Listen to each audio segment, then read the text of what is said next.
Friends, okay, so as promised, I'm going to interpret this engagement between Nino the cat, who's on the right, who's seated and on the bench, and Simon, my guest. He's a dog that I'm working behavior modification training with his client and him. And so I'm just going to interpret the behaviors and translate for you. So as we start here, we're seeing Simon present a bow, and I'm going to call it a bow, not a play bow, because that term is often used, but it doesn't necessarily mean that in this case Simon wants to play.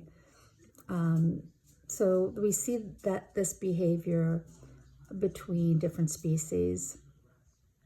The canid presents this behavior with other species, and it's a way of the dog preparing themselves to either move away or approach. Okay, so he can spring into action, moving away or approaching, depending on what the receiver, the cat, is going to do next. Okay.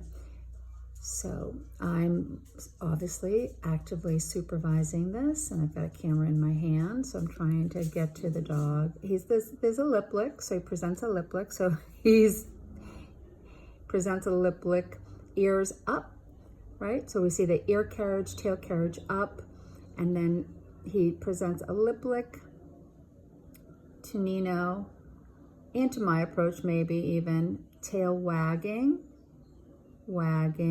and it seems to have bias to his left, yeah. So he may again feel uncomfortable my approaching. It's causing a little bit more distress. He's uncertainty. I am using my voice, which you can't hear, because at this juncture he's not taking food. So he was not taking food, but I can touch him and I can speak to him with a soft tone. I do try to approach him with my hand, and you can see he moves away. Also, paw lift. His right paw is lifting up. The paw lift is a reflex and an indicator that he is feeling conflicted. So Simon's feeling conflicted. Maybe he feels comfortable with me close, but not sure about the situation with the cat. I'm not sure, but he's conflicted. There's opposing emotions going on, and that's just from what I'm seeing through his body language with this, particularly his right paw lift. Certainly he moves away. He doesn't want me to touch him. I go and say hi to the cat, and I do that purposely so that Simon can see that I do that. And then I move close to Simon again. He moves away. And then I just leave my hand a little bit further away rather than going toward him, and he approaches me. And again, he paw lifts again. Paw lifts, see that paw lift, bend.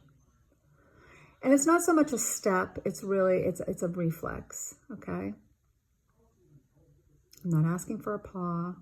Shake off, yay, I love that. So we've been working on some counter conditioning, desensitization, close proximity with kitty cat. And I should let you know that the cat has swiped him, so he's not sure what the cat's gonna do, but he does his behaviors, the intensity and frequency of his barking and his behavior of charging toward the cat has diminished.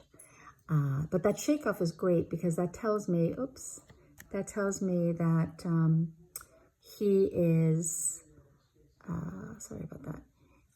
He's releasing his tension. Yay, we love it. I mark, yes, good boy. His ears come down. See how his ear carriage comes down. His tail's still up. Ear carriage comes down, which I like. And then I ask him to go to the right, move with me, move away. Let's make a better choice. I see a lip lick. Okay. But he still responds to my, let's go, let's go this way, yay. And he's huffing, huff, huff. His ear carriage comes down. He's in a good place. And he comes towards me, makes a better decision, right? Comes with me. I then say, come on up. And I soothe him. And we're back at the beginning there. So I'm trying to help teach him, guide him to make better choices, watching his body language and providing him some guidance. And again, interpreting his body language in the moment.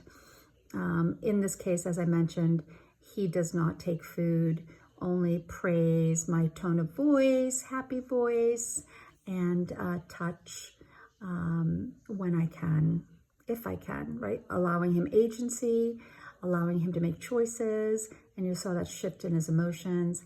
And he was able to respond to my request. Let's move to the left. Let's go. And he does. So, yay, Simon. Good job. Good job. Bye-bye.